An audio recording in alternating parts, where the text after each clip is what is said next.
audiencia del economista Aaron Olmo, a quien vamos a recibir con un muy fuerte aplauso, por favor. Bienvenido, Aaron, muchas gracias por compartir con nosotros. Bueno, buenas tardes, vamos un poquito por acá, ya comimos, ¿tomaron café? Hermano, me necesito esa pregunta. Pero todo bien hasta ahora, ¿verdad? Es importante. Otra vez, fíjense ustedes, celebro este espacio que ustedes tienen aquí el día de hoy, con el deseo de llevarse toda esta información. Tienen que ser agentes multiplicadores en lo que vean el día de hoy, ¿sí? Y con la mayor seriedad y con datos en la mano de lo que está ocurriendo en realidad, transmitirle eso a los demás, ¿sí? Y este es un trabajo que sigue haciéndose, ¿no? Muchísimas gracias por la invitación nuevamente a José para acompañarlo en esta presentación. Yo les voy a hablar sobre estos temas, ¿sí? Para comenzar a definir algunas cosas, ¿no? Entender algunas cosas. Si no entendemos algunas cosas, no podemos entonces ir a captar la esencia de lo que José nos va a decir. Eso es muy importante, ¿sí? Sobre todo porque esto plantea una cantidad de cambios en la manera como estamos trabajando y estamos entendiendo el dinero, las finanzas, ¿no? Blockchain, Bitcoin, altcoins, tokens, criptoactivos. ¿Okay? Vamos a comenzar a hablar de algunas cosas. Primero, quiero decirles que esto no es una particularidad, algo que solamente pasa en Venezuela. En Venezuela está ocurriendo a gran velocidad, por las razones que ya comentábamos en el panel anterior. Lo cierto es que esto forma parte de una transformación general que se está dando en términos globales, algo que se conoce como cuarta revolución industrial, ¿sí? Que tiene que ver con el paso de una sociedad industrial a una sociedad digital, ¿sí? Donde mayormente las actividades de intercambio de valor, en data, se están mediando en plataformas, economía de plataformas, como se conoce eso, ¿sí? Venezuela entra a gran velocidad, como yo les decía hace un ratito, no por un tema que se vino alguien de MIT que es una aceleradora, no. La propia política económica nuestra en Venezuela nos ha llevado a tener escasez de efectivo y a migrar a medios digitales para poder cubrir necesidades, ¿sí? Y eso es bien importante. Esto es un concepto desarrollado por Klaus Schwab, casualmente presidente del Foro Mundial Económico Global en Davos, que se celebra en estos días, ¿sí? José Ignacio lo comentaba en su participación. Y es importante entender que todo lo que está ocurriendo en el mundo, pero más aún en Venezuela, se enmarca acá, ¿ok? Luego, en esta cuarta revolución industrial, la actividad productiva cambia a gran velocidad y uno de los factores de producción que forma parte de esa visión paramétrica o como una función, que es la tecnología, ha cambiado y está afectando la manera como nos conectamos con el talento humano, con el trabajo a nivel industrial. Todo lo está modificando. Hoy por hoy, y creo que nosotros somos testigos de eso, en marzo del año pasado, del 7 de marzo al 11 de marzo, se fue la energía eléctrica en todo el país, ¿sí? Y de alguna manera nos regresamos a ¿cuál era? El paleozoico medio, más o menos, ¿sí? Ok, quien no tuviese ese billetico de la suerte guardado allí, quien no tuviese quizás de repente una planta de energía, quien no tuviese algo de valor para otro, ¿sí? No podía intercambiar bienes y servicios, regresamos al trueque, ¿sí? En esos días, y hemos estado intermitentes en eso de ese momento para acá, que es una realidad a lo largo y ancho de Venezuela, ¿sí? Para que la criptoeconomía, la nueva economía, la economía de la cuarta revolución industrial funcione, debemos garantizar temas de infraestructura, luz eléctrica, como decía Luis, echando broma. Hay luz, ajá, ahora tengo internet, ajá, bueno, esos dos elementos fundamentales que se han presentado en otros países, que en principio tenemos que ver si lo tenemos en Venezuela, para que esa nueva economía hacia donde nos estamos orientando a gran velocidad, economía de plataformas, economía de dispositivos, economía de transferencia de valor digital, pueda funcionar. Eso es importante entenderlo, ¿no? Rapidito, siempre esto yo lo muestro, me gusta mostrarlo. De estos neologismos se habla de una economía digital. Esa economía digital nos habla de relaciones sociales y de producción mediadas a través de plataformas digitales, ¿ok?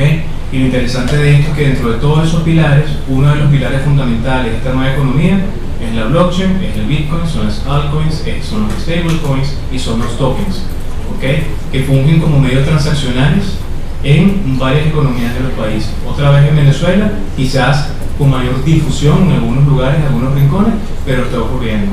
Tener infraestructura, primer pilar, internet, energía eléctrica y servicios de transferencia de datos digitales es importante. Esto nos lleva a una economía de plataformas de e-commerce, de e-business, que lo podemos tener en Venezuela, claro que sí, todos utilizamos redes sociales también, que es el próximo nivel, que es el contenido digital, y eso nos lleva entonces a procesos digitales fundamentales de algo que ustedes han escuchado por ahí que se llama transformación digital, que es un proceso que no es de la empresa, no es de la industria, es el individuo, porque recuerden que todo esto ocurre en el hecho social. ¿Okay? Y para que ese proceso de adopción de una tecnología funcione tenemos que entenderla, tenemos que educarnos, como les decía. Entonces estamos imbuidos en un proceso muy particular de cambios tecnológicos que tocó el bolsillo, tocó la finanza, tocó la banca, tocó el sistema completo.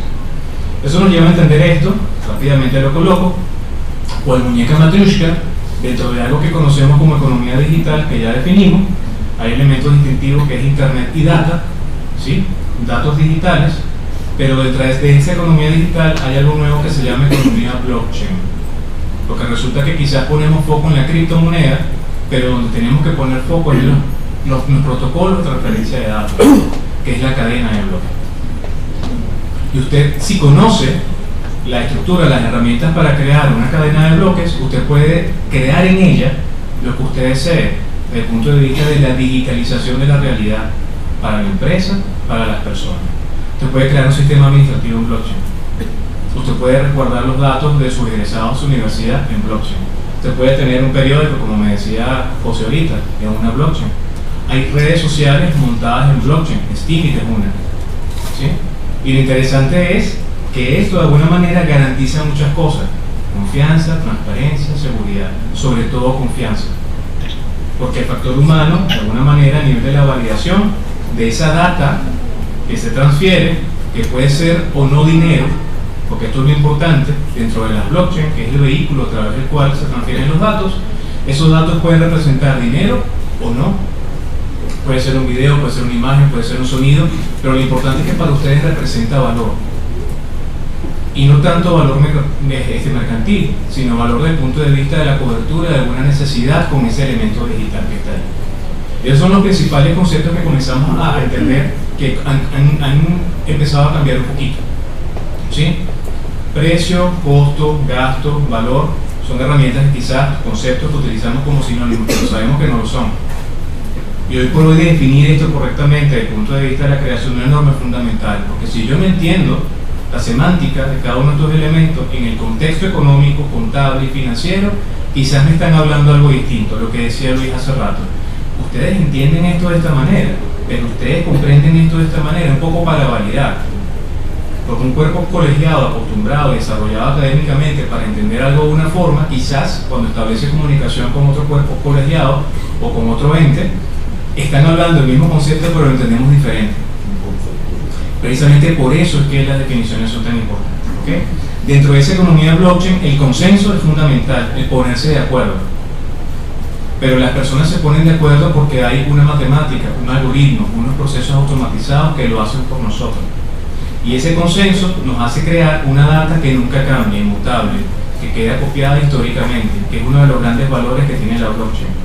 Es imposible, al menos que se tenga ya el desarrollo de la computación cuántica, que todavía están en eso, todavía Google no lo tiene, cambiar un dato que necesita cualquier cantidad de confirmaciones, cualquier cantidad de trabajo en minería.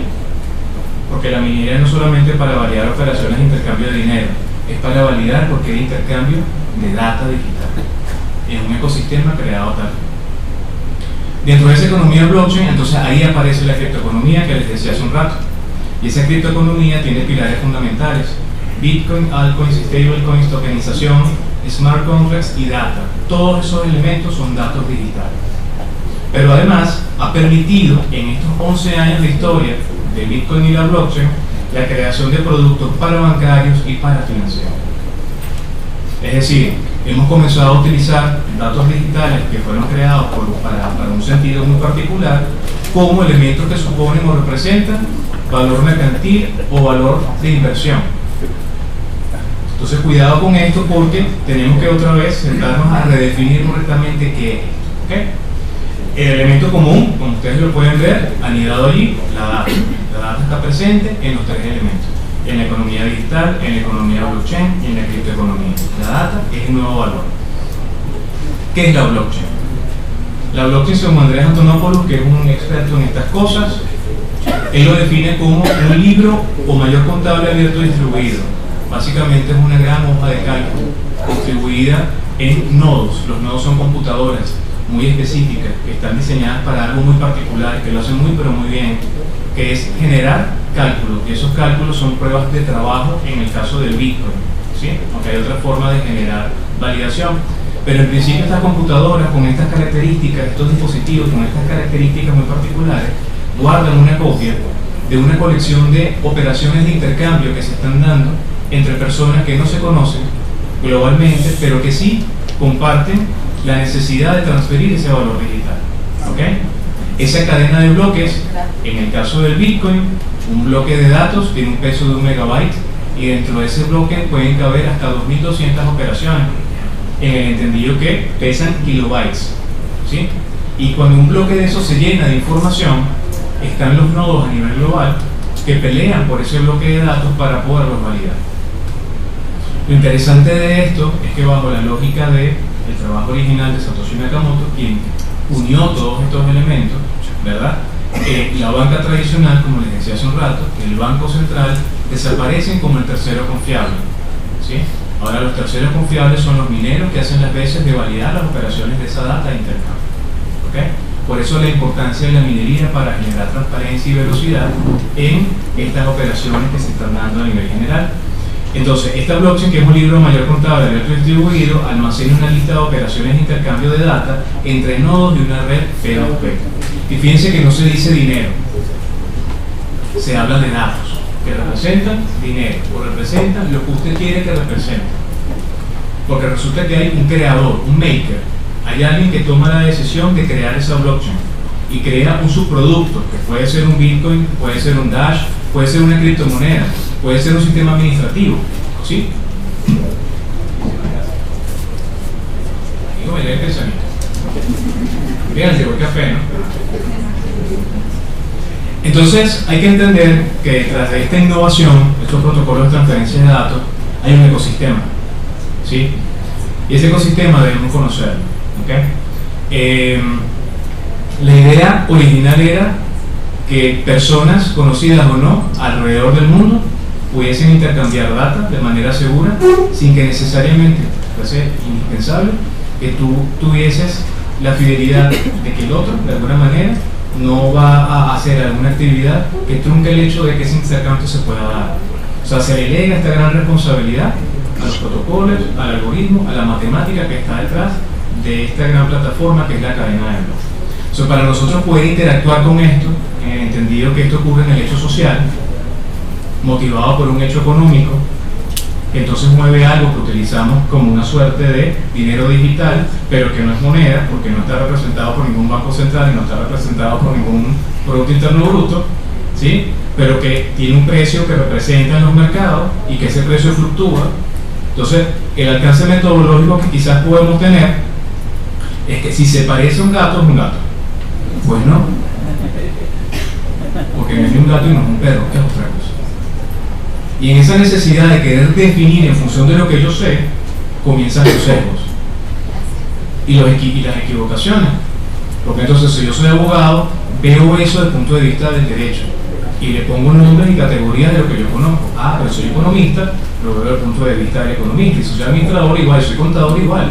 Resulta que ninguno de nosotros tiene razón, porque eso es algo totalmente diferente a lo que estudiamos y a lo que hemos venido viendo. Se comporta y se transforma en la medida en la cual usted necesite que cubra una necesidad. Entonces, lo primero que nosotros requerimos dentro de este ecosistema es que existan dos partes, ahí ven, y esas dos personas van a hacer intercambio, bien sea porque hay una prestación de servicio, bien sea porque se va a comprar un bien, bien sea porque es una inversión, bien sea porque es resguardo, cualquiera de las operaciones que ustedes quieran dar. Pero lo cierto es que hay un creador, alguien que desarrolló esto con una función específica, ¿ok? Para tener acceso a esos datos digitales que tienden a ser por definición escasos y que tienen una escasez programada también, hace falta algo que conocemos como monedero o billetera digital. ¿Han escuchado el término, verdad? El monedero o billetera digital simplemente nos provee de dos cosas fundamentales, algo que llamamos llave pública y llave privada. La llave pública Es una serie de datos que nos identifica dentro de la red, que para hacer el paralelismo con la banca tradicional es como el número de cuenta corriente. Por favor, deposítame este número de cuenta, 0105 tal cosa. Esa es mi clave pública, que te la da el sistema cuando tú creas una billetera, pero al mismo tiempo te crea una llave privada. Y la llave privada, para establecer el paralelismo con nuestros productos financieros tradicionales, es el PIN de seguridad. Yo tengo un número de cuenta y un PIN de seguridad que siempre voy a utilizar cada vez que hago una operación de intercambio. Y lo interesante es que esa operación se logra a través de un gran servicio que se conoce como minería. ¿Y qué es la minería?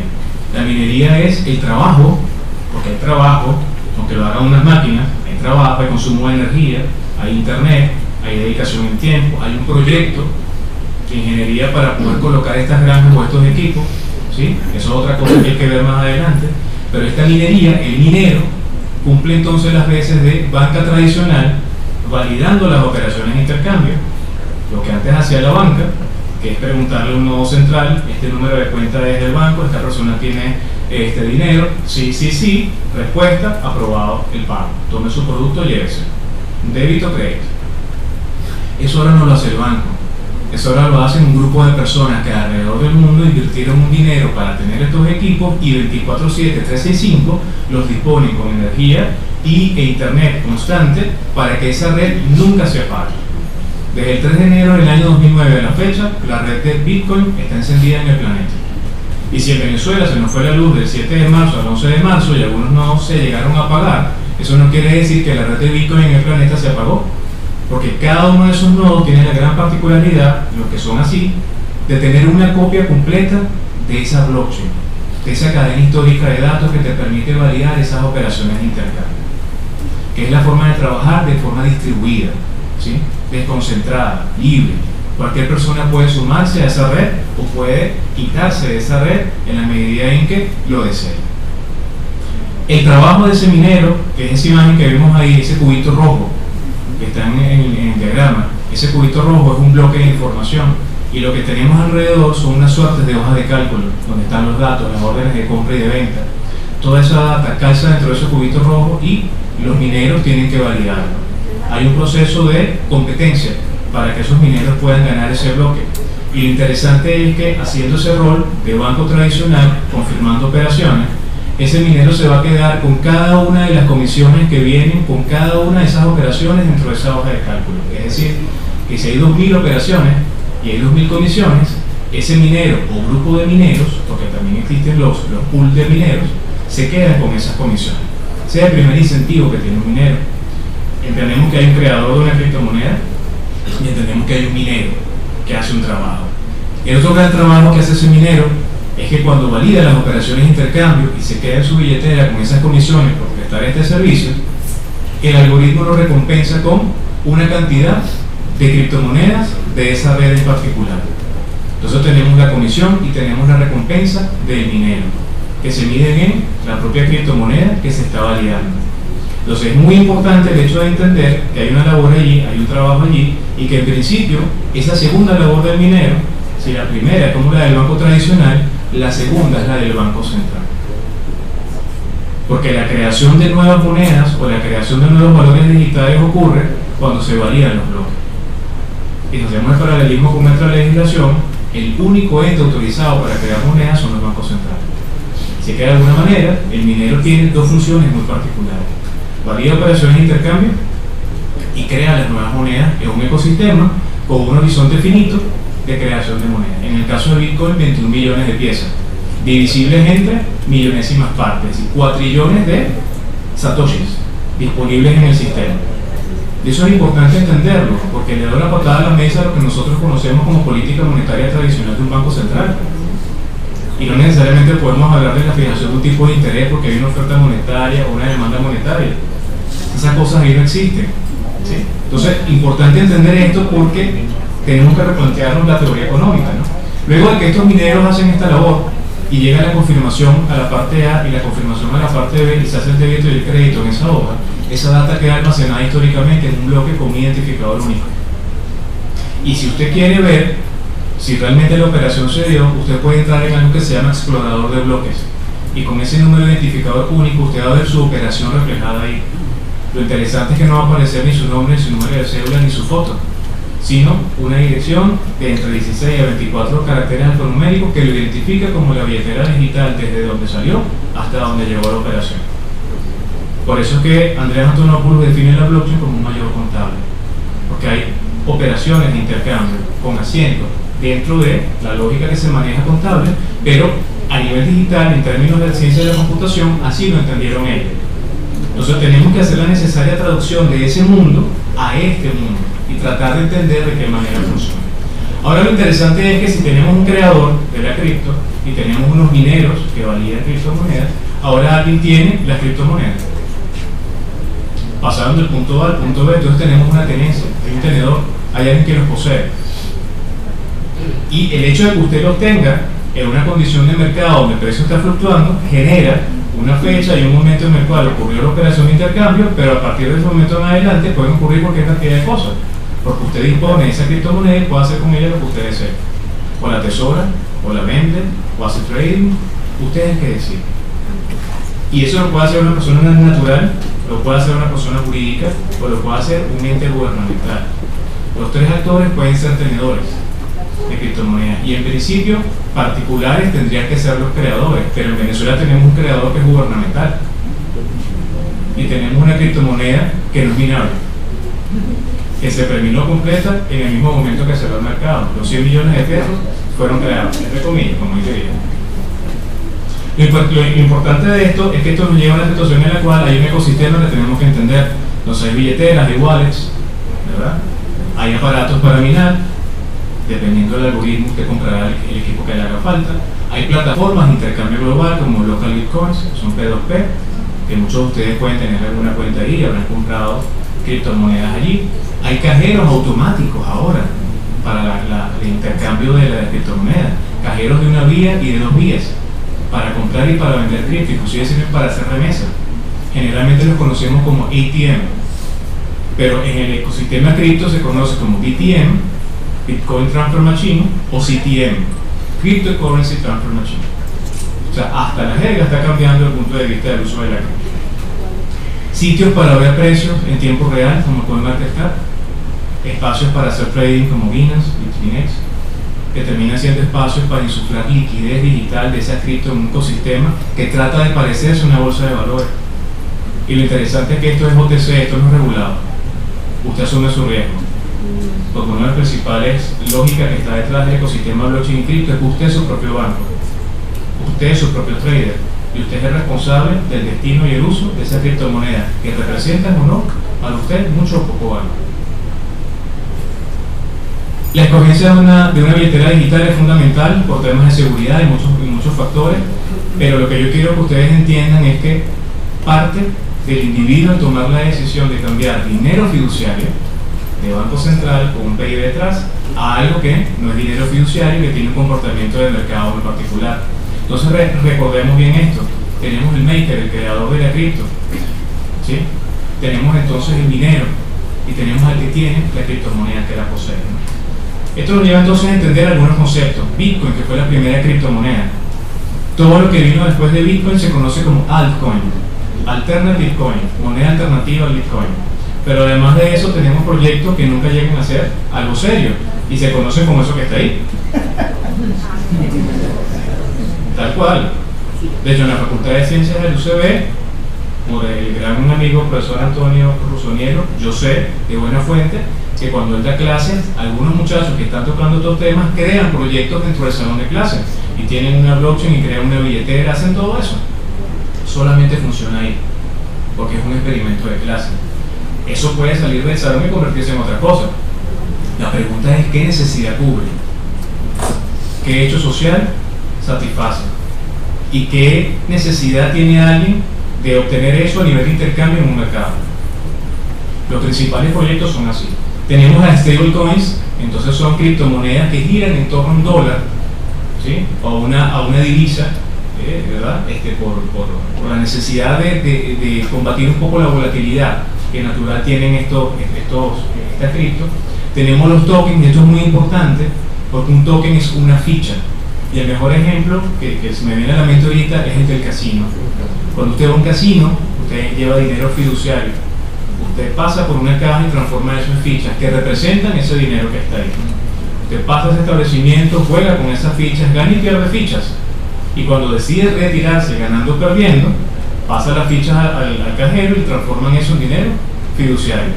Pero piénselo también como las casas estas de maquinita, con ticket o con moneda. Tantos tickets es este juego, tantas monedas son este juego por tantos minutos. Un token está pensado para existir en un ecosistema con un fin particular. Fue creado para algo. Yo recuerdo de chamo cuando iba a CCT a jugar con mi hermano maquinita, que a veces nos traíamos las monedas en el bolsillo, se nos olvidaba. Y en el colegio cuando íbamos a cambiar, decía, ya va, esto es una ficha, esto aquí no me sirve, esto sirve allá donde tú juegas maquinita. E inclusive el que hacía trampa, ¿no? Que ya no tenía para comprar las fichas dentro de la sala de maquinita y colocaba monedas, ¿no? Que por la ranura, el tamaño, el peso, la máquina la entendía que no era la ficha pensada para eso. Entonces un token es algo pensado para cubrir una necesidad, en este caso transaccional, en un lugar específico. Está diseñado para eso. Y tenemos entonces los criptoactivos, en el entendido que en el mundo financiero muchas personas comenzaron a asumir que generaban un derecho para la persona que lo tenía. Y podía convertirse, si tiene minería, en una herramienta de cobertura financiera, como se probó en la crisis económica de Chipre en el año 2013. Y de ahí en adelante comienza la historia del Bitcoin como una herramienta financiera. Esto rápidamente nos está llevando al caso venezolano, que se los quiero mostrar. Esta es la estadística de local Bitcoin, muy conocida. Recordemos que desde Venezuela se hacen muchísimas operaciones en criptomonedas, no solamente local Bitcoin. Muchos venezolanos hacemos operaciones directamente desde otras wallets, la Dash Wallet, Trust Wallet, Jaxx Liberty Wallet, cualquiera que tengamos. Y es muy difícil medir eso, saber qué cantidad de dólares equivalente en qué cripto estamos transando desde Venezuela a otro lugar. Pero lo que sí sabemos es que la data de local Bitcoin nos muestra que para el 18 de enero de 2020 se transaron desde Venezuela 621 Bitcoins. Y esos 621 BTC multiplicado por el precio promedio de ese día son $8.942,81, multiplicado por el tipo de cambio oficial del Banco Central de Venezuela ese día, que era 71.353,72, da nada más y nada menos que la cantidad de 396.261.837.663 bolívares, que para hacerlo más sencillo fueron 5,5 millones de dólares transados en bolívares equivalentes a Bitcoin en una semana comenzando el año, desde Venezuela. Y la pregunta es, ya va, ¿y por qué pasa esto?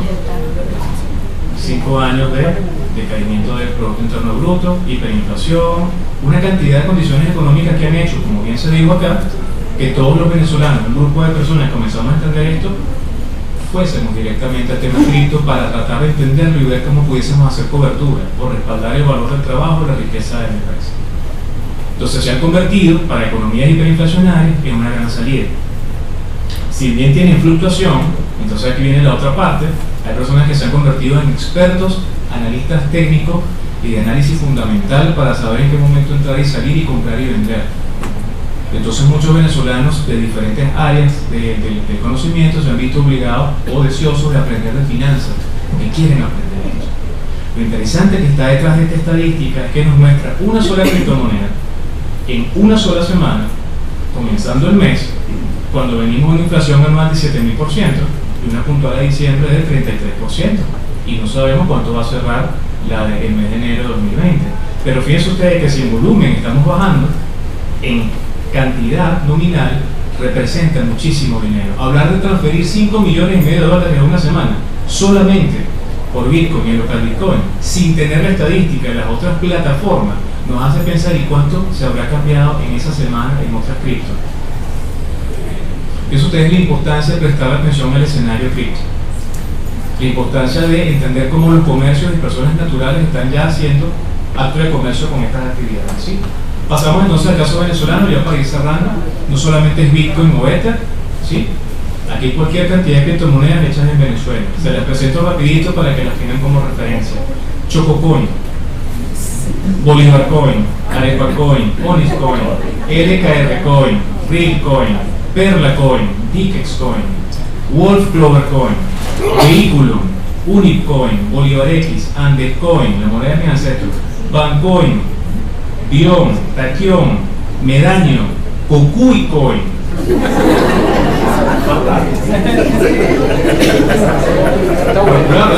Criptopeso, Nectar, que es un stablecoin creado dentro de una infraestructura que desarrollaron muchachos venezolanos en Anzoátegui que se llama Colibrí. Es muy interesante el trabajo de ellos. Y el último que se llama Mayuya Coin.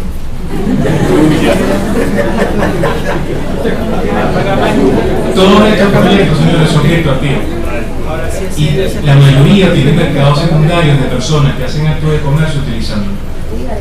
Hay hoteles en barras que aceptan Bitcoin. Hay personas que usan Arepa Coin. Hay quienes hacemos operaciones en Bolívar Coin. Entonces la pregunta es cómo le damos formal ingreso a todo eso a la actividad formal para nosotros.